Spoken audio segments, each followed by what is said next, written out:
Sasha का ध्यान उस लड़की की बात से टूटा। अब क्या करना चाहते हो? मैं घर जाना चाहता हूँ। लाओ अपना फोन दो। मैंने फोन फेंक दिया। वे लोग मुझे ट्रेस कर लेते। नंबर याद है? शाशा ने मोबाइल निकालकर उस लड़के के घर पर फोन मिलाया। लड़के की माँ का रो रो कर बुरा हाल था। लड़के ने जैसे ही फोन हाथ में लिया, वह भी रोने लगा। शाशा ने उस लड़के का रात में रुकने का इंतजाम कर दिया और ध्यान रखा कि वह कहीं फिर से भाग न जाए। अगले दिन सुबह ही उस लड़के के मम्मी पापा आ चुके थे। शाशा ने उस लड़के को उनके हवाले किया। शाशा को उस लड़के के घर वालों ने बार बार धन्यवाद दिया। चलने से पहले शाशा ने उस लड़के से कहा, अब बताकर भागना। शाशा रात भर उस लड़के के बहाने सोचती रही कि वह भी भाग जाए। क्या उसके पापा के कॉलेज में आने से उसे भी भाग जाना चाहिए? अगर वह लड़का पिछली रात उसको ना मिला होता तो वह शायद कॉलेज छोड़ने का फैसला ले लेती। लेकिन कई बार दूसरे भटके हुए लोग हमें अपनी मंजिल के और करीब ले आते हैं। शाशा मीता पटनायक के घर के बाहर थी। जवाब उसकी आंखों में था। शाशा का कॉलेज छोड़ने का मतलब था अपने आप से भागना। वह सब कुछ कर सकती थी, लेकिन अपने आप से नहीं भाग सकती थी।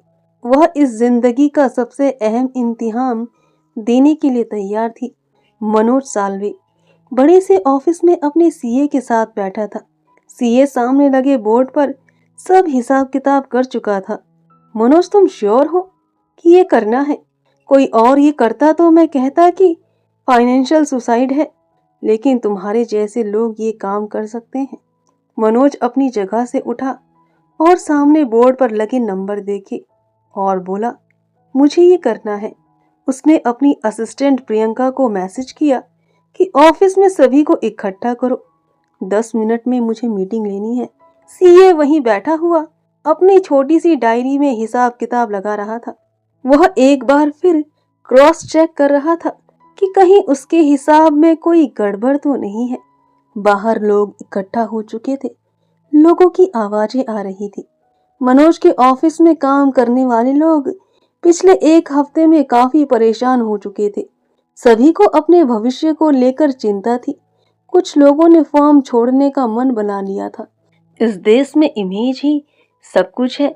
एक बार वो घुस गई तो फिर आपका कुछ नहीं हो सकता। यह बात सच हो या ना हो, लेकिन इमेज से फर्क तो पड़ता ही था।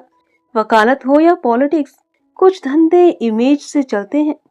मनोज की डिग्री वाली बात से ही लोगों का भरोसा उठ गया था। मनोज बाहर आया। सीए भी उसके साथ कमरे से बाहर आया। मनोज के आते ही जो फुसफुसाहट हो रही थी वो शांत हो गई। मनोज की आदत थी कि बोलने से पहले घड़ी देखता था। अपने मन में कुछ भी बोलने से पहले ही तय कर चुका होता था कि उसे कितनी देर बोलना है। ऑफिस में अब सन्नाटा था। मनोज ने हमेशा की तरह अपनी मुस्कुराहट के साथ बात शुरू की। इतना सन्नाटा क्यों है? यह सुनकर लोग हंसने लगे। कुछ लोग समझ नहीं पा रहे थे कि वे रिएक्ट कैसे करें। इतनी शॉर्ट नोटिस पर आप लोगों के इकट्ठा होने के लिए धन्यवाद। पूरे हॉल में एक बार फिर सन्नाटा हो गया था। एसी की आवाज तक सुनाई पड़ रही थी। मनोज कुछ सेकंड के लिए रुका और उसने दोबारा बोलना शुरू किया। हमारी ये लॉ फॉर्म बंद नहीं होगी। मैं कुछ दिन नहीं रहूंगा। कुछ दिन क्या, 1 साल नहीं रहूंगा।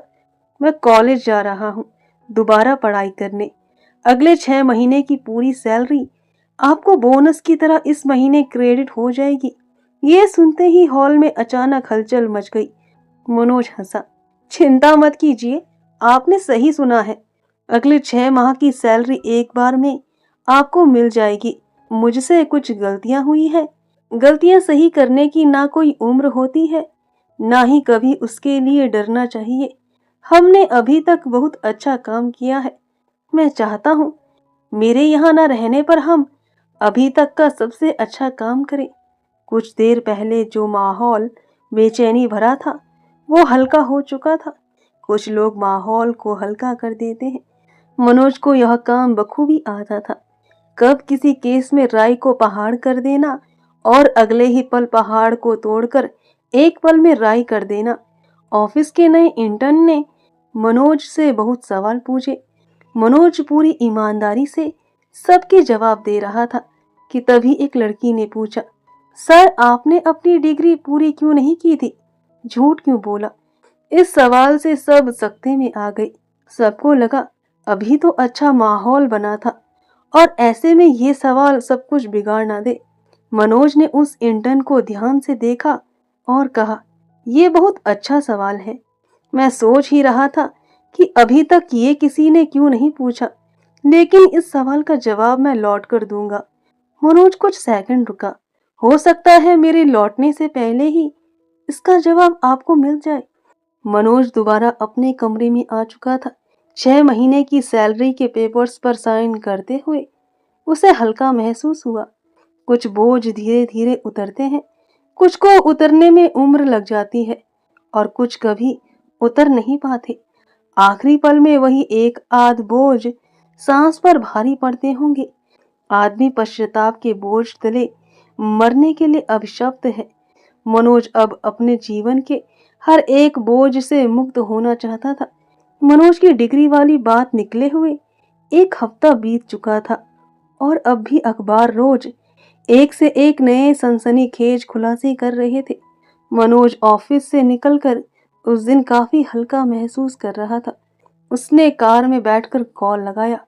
उस तरफ से एक औरत की आवाज आई, कितने बजे तक आ जाओगे? चल दिया है, फ्लाइट लेकर घर पहुंचने तक 5 घंटे लगने चाहिए। 2 सेकंड तक ना मनोज ने कुछ कहा और ना ही उधर से कोई आवाज आई। क्या खाओगे? कुछ भी। ठीक है फिर बाद में मत बोलना, उस आवाज ने कहा। अच्छा एक छोटा सा काम करना होगा, देर हो जाती इसलिए मैं कपड़े नहीं ले पाया। मेरे कपड़े अभी पड़े हैं वहां। वो तो बांट दिए, मैं देखती हूँ, नए ले लेती हूँ।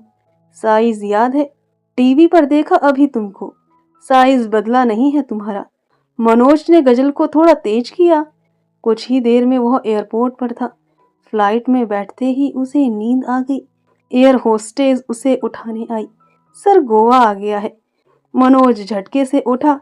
उसने घड़ी में देखा, शाम के 5:30 बज रहे थे। फ्लाइट से बाहर सूरज डूबने की तैयारी में था। शाशा को क्लास में गहरी नींद आ रही थी। क्लास का ब्रेक होते ही उसने अपना मुंह धोया, कई बार अपने आप पर पानी डालते हुए। हम अपनी सच्चाई को बदलने की कोशिश करते हैं।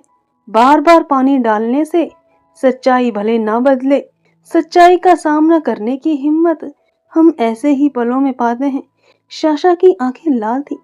तभी उसके मोबाइल पर उस रात वाले लड़के का मैसेज आया, थैंक्स दीदी, मैं घर पहुंच गया। शाशा ने एक स्माइली बनाकर भेज दिया। तभी उसके मोबाइल पर मम्मी का फोन आया। इससे पहले मम्मी कुछ बोलती, शाशा ने इधर से कहा, मम्मा पता चला तुमको पापा का, मनोज आज यहाँ आ रहा है। शाशा को तो पहले यकीन नहीं हुआ। तुम्हारे पास? हुआ क्या है मनोज साल्वे को? शाशा दोस्त नहीं है जो नाम ले रही हो, पापा है तुम्हारे। तो आप क्यों मिल रहे हो? शाशा गुस्से में थी।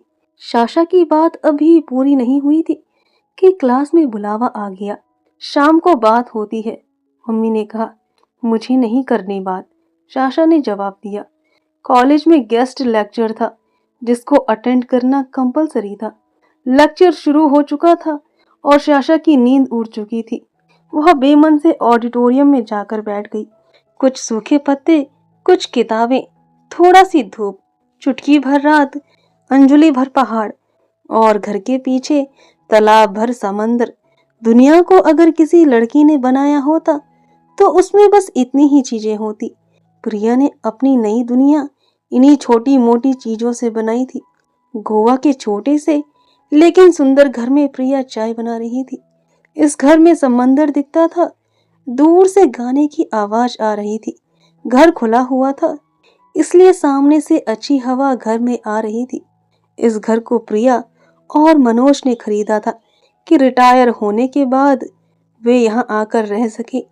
मनोज ने अपने रिटायरमेंट के हिसाब से अलग अलग जगहों पर कई घर खरीद कर रख छोड़े थे। एक आध घर ऐसा भी था जिनको खरीदने के बाद वह अभी तक दोबारा कभी वहां नहीं गया था। हर चीज का फैसला एक चुटकी में कर लेने वाला मनोज ये तय नहीं कर पाया था कि उसे पहाड़ में रहना है या समंदर के पास।